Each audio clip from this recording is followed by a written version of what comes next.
What's up everyone? Today's video starts off on day 5 of my trip to Japan. I went to the Don Quixote in Akihabara. I feel like this is a store you have to at least visit once when you're in Japan. I went in the early morning, so there wasn't a line to get in. However, when I left, there was a line, so I was glad I went when I did. I feel like this store was super overstimulating. Each aisle had its own theme songs going on, so it was just super loud, and then top that off with all of the products they had on each level. But it was definitely an experience, and I did find some things to buy in here. Also, I've been using this product for years, so I was pumped to find it here, and it was at such a good price too. Look at all of this stuff. I was in shock. I think you can literally find anything in Don Quixote, and I don't even think it's possible to see everything in this store in one day. It's just so much. I don't even know how else to express how much stuff was in here. Also, at some point, I realized I wasn't supposed to be filming in there, so I stopped when I finally saw the sign, but I felt like this was a cool perspective to show you guys since it wasn't crowded when I went. I feel like other people who have shared Don Quixote have gone when it's crowded, so this was nice. I do feel like this store had some unique products that I haven't seen anywhere else, but I don't feel like it's a place you have to go every time you visit Japan. Once was good enough for me, but if I did go back, it'd be for the perfect whip. That stuff is worth the hype.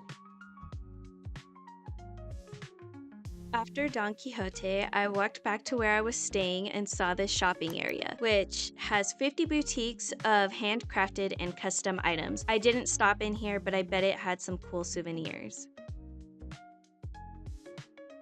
Once I got back, I ate some taiyaki that I got in Akihabara. It was super yummy, and I also had some dango that I got from a convenience store. I wanted to see at least one of the Pokemon centers, so I went to the one in Skytree Town, which is basically in a multi-level mall. This store is one of my favorite finds on this trip. The items here are made of quality materials. Everything in this store is a Japanese design, which is really cool, and if I remember correctly, there are also other locations outside of Tokyo. I didn't get the name of this store, but they had classes where you could make food replicas and or buy the products in their store. I was really amazed by all of the replicas of food that Japan has. It was pretty neat, and they really do get creative with the food in this store. Like, this hat was so unique. One thing I wish I had gotten was one of these pen holders.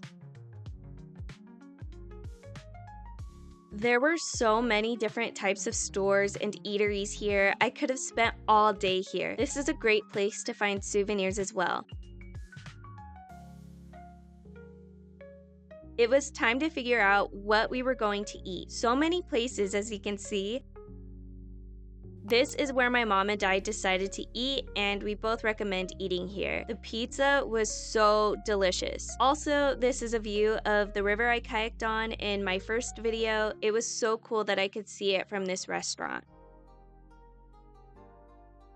Here's what the restaurant looked like. Once you were done, you paid at the counter.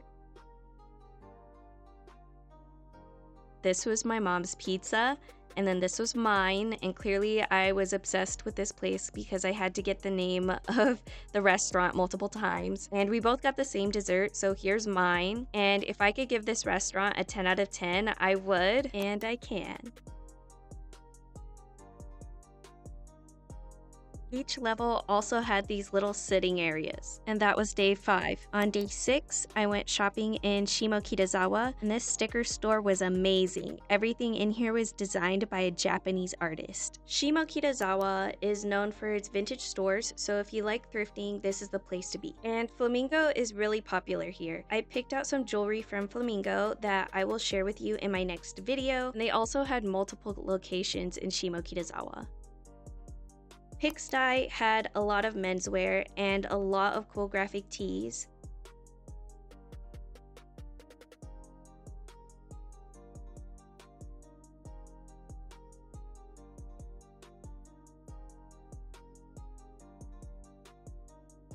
We were getting hungry, so we found Freshness Burger. It was such a cute little restaurant, and it was the perfect place to sit down, relax, and people watch. And since this area is known for clothes, it was nice to see all the different ways people style themselves from young to old and locals to tourists. Anyway, most of this trip we stumbled upon places to eat. We really didn't look up places to eat before we came to Japan. We just knew what we wanted to see and experience. We knew food would always be around, so if we saw a place that looked appetizing, we'd eat there when we were hungry. I think it added an element of surprise to the trip so we could try new things. And obviously, there were foods we wanted to try like the taiyaki, but Freshness Burger was a really cool and different find.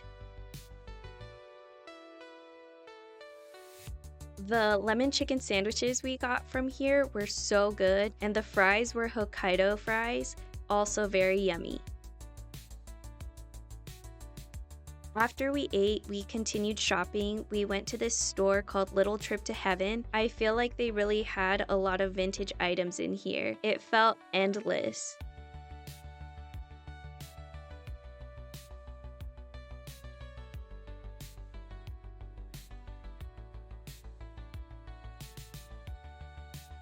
This next store had this sign next to it, but I'm not sure if that's what it was called, but they had a ton of ties outside and inside the store, and ties are a great souvenir for anyone.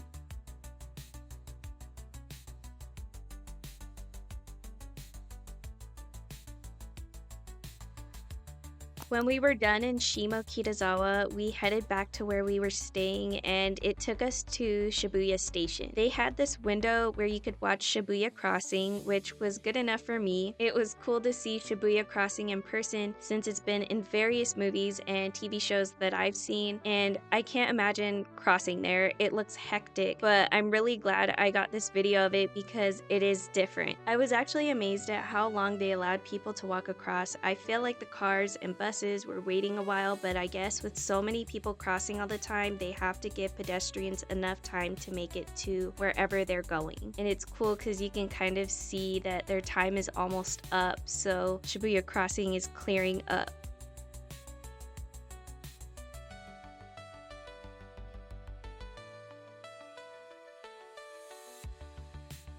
After watching Shibuya Crossing, we continued on our way. The goal was to start packing a bit because we both had a lot of souvenirs. That and we had to be up pretty early the next day to be out of our Airbnb. We just wanted to get enough rest and make sure that everything was all in order before we left.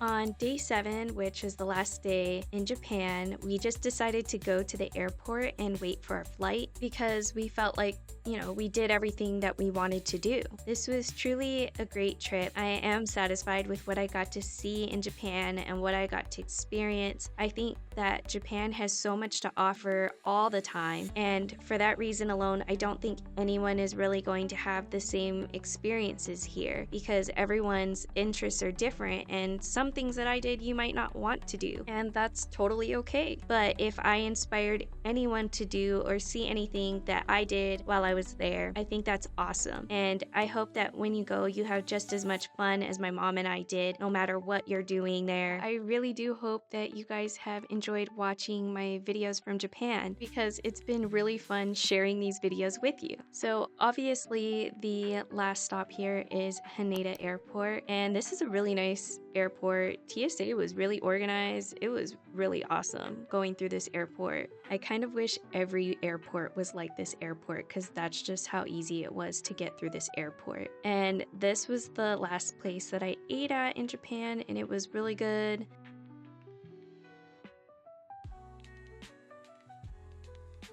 And this is what I saw when I was sitting there waiting for my flight, which means this is officially the end of my trip. So thank you for watching my digital diary of my trip to Japan. And if you like this video, make sure to give it a like. If you're new, make sure to subscribe. I would love to have you here, and stay tuned for the What I Got in Japan video, and I will see you in the next one.